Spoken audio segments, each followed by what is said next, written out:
अस्सलाम वालेकुम viewers, welcome to my channel expert forces academy. Hope so you all are well.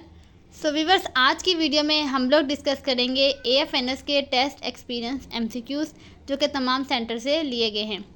आप अगर मेरे चैनल पे न्यू हैं तो काइंडली चैनल को सब्सक्राइब कर लें और बेल आइकन प्रेस कर लें ताकि नई आने वाली वीडियोज़ का नोटिफिकेशन आपको मिलता रहे। तो आइए स्टार्ट करते हैं। Question number 1 is distance mean proportion in simple harmonic motion is. Simple harmonic motion में जो डिस्टेंस मीन प्रपोर्शन होता है वो क्या है, यानी कि उसकी वैल्यू क्या है, तो वो है 0। अगला सवाल है what is the colour of starch. Starch का जो है वो कलर क्या है, तो स्टार्च जो कि एक पॉलीसेकेराइड है और इसका कलर क्या होता है, वाइट, और ये पोटैटो में प्रेजेंट होता है। Next is turns of coil in transformer determine. Transformer में जो कॉइल लगा होता है उस कॉइल पे जो है वो टर्न्स होती हैं, वो टर्न्स जो हैं वो किस चीज़ को डिटरमाइन करती हैं, तो वो डिटरमाइन करती हैं वोल्टेज रेशियो को। Next is distance time graph can never be. Distance और टाइम का अगर ग्राफ प्लॉट किया जाए तो जो वो ग्राफ प्लॉट किया जाएगा उसकी वैल्यू कभी भी नेगेटिव नहीं होगी। पॉजिटिव में हो सकती है लेकिन नेगेटिव में नहीं होगी अगर आप डिस्टेंस और टाइम का ग्राफ जो है वो प्लॉट कर रहे हैं। Next is सिनोनियम of perceived. Perceived का सिनोनियम यानी कि सिमिलर वर्ड क्या है, तो वो है recognized. Next is in beryllium chloride hybridization of beryllium is. Beryllium chloride जो कि कंपाउंड है, इसमें जो सेंट्रल एटम है वो है बेरिलियम। आपने इसकी हाइब्रिडाइजेशन बतानी है, तो आप इंटरमीडिएट में यानी कि फर्स्ट ईयर में हाइब्रिडाइजेशन पढ़ते हैं। हाइब्रिडाइजेशन जो है उसकी 3 टाइप्स होती हैं, SP, SP2 एंड SP3। तो बेरिलियम क्लोराइड में जो बेरिलियम है वो 2 क्लोरीन के साथ अटैच होता है, तो इसकी जो हाइब्रिडाइजेशन है वो क्या है, SP। अगला सवाल है which element is completely resistance to oxidation. ऐसा कौन सा एलिमेंट है जो ऑक्सीडेशन को कम्प्लीटली रेजिस्ट करता है, यानी कि बिल्कुल ऑक्सीडाइज नहीं होता, तो वो है गोल्ड। और इसका सिंबल भी मैंने लिख दिया है AU, यानी ऑप्शन में आपके पास सिंबल फॉर्म में भी आ सकता है और गोल्ड लिखा हुआ भी आ सकता है। Next is what is the unit of zero order reaction. Zero order reaction जो होते हैं उसका यूनिट क्या है, तो उसका रिएक्शन होता है मोल पर DM³ पर second. Next is Neil was dash first person who reach the moon. Neil Armstrong जो कि पहले शख्स है जिन्होंने चांद पर कदम रखा। आपने इसमें जो है वो स्वीटेबल आर्टिकल लगाना है, तो नील वॉज द फर्स्ट पर्सन, यहाँ पे जो स्वीटेबल आर्टिकल लगेगा वो क्या लगेगा, द। अगला सवाल है pH of trypsin is. Trypsin की pH क्या है, तो ट्रिप्सिन की जो pH है वो अप्रॉक्सीमेटली होती है 8.0, यानी कि ये क्या है, बेसिक नेचर का है। 0 से लेकर 7 तक, यानी 0 से लेकर 6 तक की जो रेंज होती है वो है एसिडिक। 7 का होता है न्यूट्रल, एंड 7 से 14 तक जो pH है वो क्या होती है, basic compounds. Next is alkyl halide are derived from. Alkyl halide जो कि एक ऑर्गेनिक कंपाउंड है, ये किस कंपाउंड से या किस क्लास से जो है वो ड्राइव होते हैं, तो ये ड्राइव होते हैं अल्केन। अल्केन और अल्काइल हैलाइड में सिर्फ एक H का जो है वो फ़र्क होता है और उस H को रिप्लेस करता है halogen group. Next is why boiling point of hydrogen iodide is higher than HCl।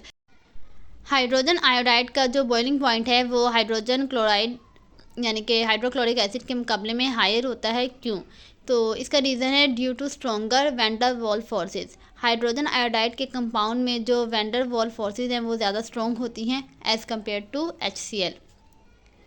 Next is in which type wave motion is perpendicular to wave propagation. आपने जो है वो इसमें वेव्स की टाइप बतानी है कि ऐसी कौन सी टाइप है वेव की जिसमें जो वेव मोशन है वो परपेंडिकुलर होता है वेव प्रोपगेशन के। तो ये ज़्यादा जो है वो आप अगर आप इसकी पिक्चर देखेंगे तो ज़्यादा अच्छे से आपको समझ आएगा। तो आपके पास वेव की 2 टाइप्स होती हैं, एक होती है ट्रांसवर्स वेव्स और एक होती है लॉन्गिट्यूडनल वेव्स। तो इसका जो राइट आंसर है वो क्या है, transverse waves. Next is zygote move to uterus after its formation in how many days. जब ज़ाइगोट की फॉर्मेशन हो जाती है तो कितने दिन के बाद जो है वो यूट्रस में मूव करता है, तो इसका आंसर है 3 to 5 days। 3 से लेकर 5 दिन तक जो है वो जाइगोट मूव कर जाता है। अगला सवाल है, kilowatt is a unit of. Kilowatt जो है वो किस क्वांटिटी का यूनिट है? तो इसका आंसर है पावर का। Next is unit of conductance is. Conductance का यूनिट क्या है? तो इसका यूनिट होता है सीमेंस। इसके बाद है what is the coefficient of resistivity. Resistivity का जो कोफिशिएंट है वो क्या है? तो वो है ohm meter. Next is when tertiary alcohol react with Grignard reagent formed. जब टर्शरी अल्कोहल यानी कि 3 डिग्री अल्कोहल जो है वो ग्रिग्नार्ड रिएजेंट के साथ रिएक्शन करती हैं तो क्या प्रोडक्ट फॉर्म होता है? तो प्रोडक्ट में हमारे पास फॉर्म होता है कीटोन और ईस्टर। अगला सवाल है, which compound have highest melting point. कौन सा कंपाउंड ऐसा है जिसकी मेल्टिंग पॉइंट की वैल्यू सबसे ज़्यादा हाई होती है? तो वो है HF यानी hydrogen fluoride. Next is unit of magnetic flux. Magnetic flux का जो ऐसा यूनिट है वो क्या है? तो वो है weber. Next is unit of electric flux is. Electric flux का यूनिट बताना है तो वो होता है वोल्ट मीटर। मैग्नेटिक फ्लक्स का जो है वो है वेबर और इलेक्ट्रिक फ्लक्स का है वोल्ट मीटर। इसके बाद है CnH2n is a general formula of. CnH2n जो है जाहिर सी बात है ये ऑर्गेनिक कंपाउंड आपको पता चल गया होगा, हाइड्रोकार्बन है। ये किस हाइड्रोकार्बन का जो है वो जनरल फार्मूला है? तो ये है अल्केन का। अगला सवाल है, bond angle of H2O molecule is. Water molecule का जो बॉन्ड एंगल वो आपने बताना है। फर्स्ट ईयर में आपको याद होगा कि जब आप हाइब्रिडाइजेशन कर लेते हैं और हाइब्रिडाइजेशन के बाद आप स्ट्रक्चर बनाते थे, लिविंग स्ट्रक्चर, हाइब्रिड स्ट्रक्चर, तो उस स्ट्रक्चर में जो है वो आपने वाटर का जो है वो बॉन्ड एंगल याद किया होगा, तो वो है 104.5 degree. Next is choose the correct spelling. Correct spelling बताने हैं और करेक्ट स्पेलिंग का जो वर्ड है वो क्या है? मिरेक्युलस। मिरेक्युलस के करेक्ट स्पेलिंग पूछे गए हैं। अगला सवाल है, which of the following compound shows sp2 hybridization. Different compounds आपको दिए गए हैं और आपने जो है उसमें से बताना है कि कौन सा कंपाउंड जो है वो sp2 हाइब्रिडाइजेशन शो करता है। तो वो है इथीन यानी कि C2H4। ये बाय मिस्टेक C2H2 लिख दिया है, इथीन होता है C2H4। तो इथीन जो है वो sp2 हाइब्रिडाइजेशन शो करता है। इथाइन जो है यानी कि C2H2 वो sp हाइब्रिडाइजेशन शो करता है। और आपके पास अगर इथेन है या फिर मीथेन है तो वो sp3 हाइब्रिडाइजेशन शो करते हैं। Next is amplitude of simple pendulum is depend on. Simple pendulum का जो एम्पलीट्यूड है वो किस फैक्टर पे डिपेंड करता है? तो वो है लेंथ ऑफ पेंडुलम। अगर लेंथ ऑफ पेंडुलम ग्रेटर होगी तो उसका एम्पलीट्यूड भी क्या होगा? ग्रेटर। अगला सवाल है, सिनोनियम ऑफ वाइल्ड इज। वाइल्ड का सिनोनियम बताना है तो वो है untamed. Next is which element has maximum electron affinity.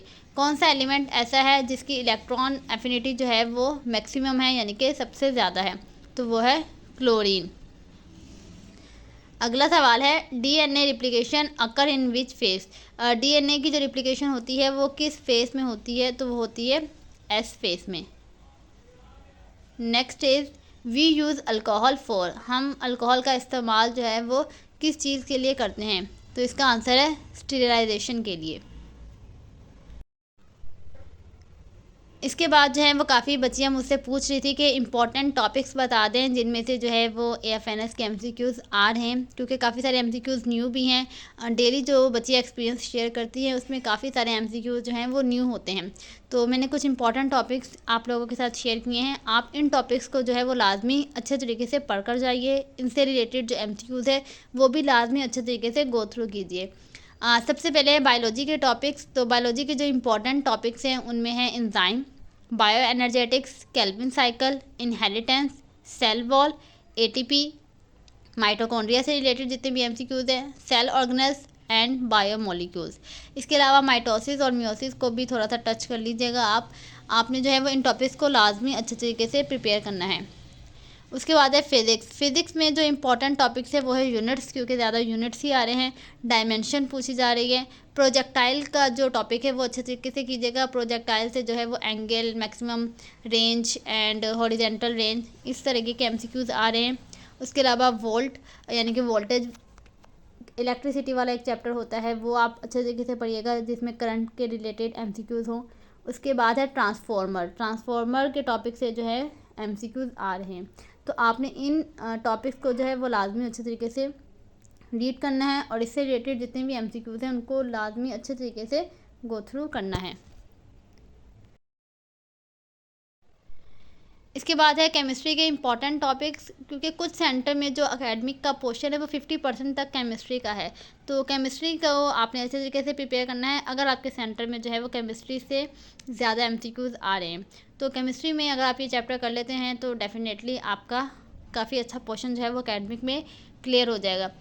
Aldehyde है, इसमें कीटोन्स हैं, अल्कोहल, फिनॉल, कार्बोक्सिलिक एसिड, इन 4 टॉपिक्स या 5 टॉपिक्स जो हैं वो लाजमी आ रहे हैं। इनके रिएक्शंस, इनके प्रोडक्ट्स, इनके जो नेम रिएक्शन है, कैटलिस्ट कौन सा इस्तेमाल हो रहा है, ये सब जो है वो पूछे जा रहे हैं। तो आपने इन के रिएक्शन जो है वो अच्छे तरीके से प्रिपेयर करने हैं।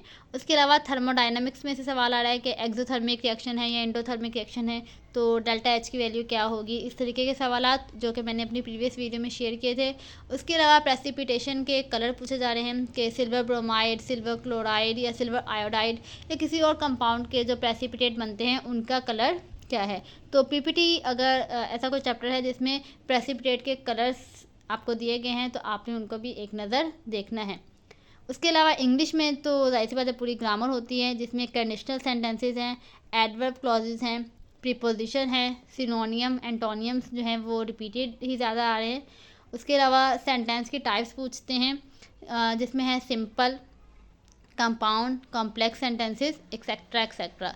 तो ये कुछ इंपॉर्टेंट टॉपिक्स हैं, इनको जो है वो लाजमी आप बुक से रीड कीजिए, क्योंकि अगर आप सिर्फ पास्ट एक्सपीरियंस रीड करते हैं तो देखिए पूरा पास्ट एक्सपीरियंस आपके टेस्ट में नहीं आता, ठीक है। इसमें से 10 एमसीक्यूज आ सकते हैं, 20 आ सकते हैं, लेकिन आपका कंप्लीट पेपर यानी कि कंप्लीट एकेडमिक पोर्शन जो है वो पास्ट एक्सपीरियंस अगर आप सिर्फ करते हैं तो उससे क्लियर नहीं होगा। आपको लाजमी जो है वो बुक रीडिंग करनी है। बुक रीडिंग आप नहीं कर सकते क्योंकि time is too much short. तो बुक के यानी कि चैप्टर के लास्ट में समरी होती है, आप उस समरी को लाजमी पढ़िए और इन टॉपिक्स को तो लाजमी अच्छे तरीके से गो थ्रू कीजिए। तो अगर आप ये करेंगे तो आपका टेस्ट इंशाल्लाह जो है वो क्लियर हो जाएगा। तो व्यूवर्स, ये थे कुछ इंपॉर्टेंट टॉपिक्स और इम्पॉर्टेंट एमसीक्यूज़ जो कि एफएनएस के टेस्ट में आए हैं।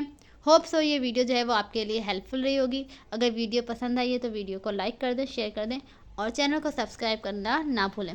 चैनल को काइंडली सब्सक्राइब कर दिया करें। Thank you so much.